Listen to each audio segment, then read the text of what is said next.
napakahirap po ang pumunta, tumayo, at magsalita sa inyong harapan. Pero noon pa man, alam kong walang madali kapag ikaw ay Marcos. Nanginginig ako at ang aking boses, hindi dahil ako'y natatakot sa inyo, kundi dahil nalulungkot po ako. Ipagpaumanhin ninyo kung sa gitna ng pagsasalita ko, ako'y hihinto, hihinga dahil sa bigat ng aking kalooban. Pero hindi yan ang dapat kong ihingi ng paumanhin.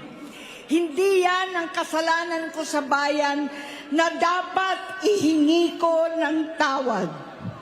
Narito po ako dahil sa tawag ng Iglesia ni Cristo para sa transparency, accountability at hustisya.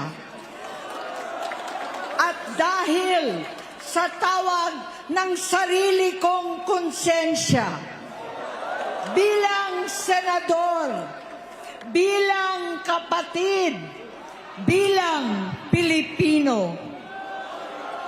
Bata pa lamang kami ni Bongbong. Alam na ng buong pamilya ang problema sa kanya.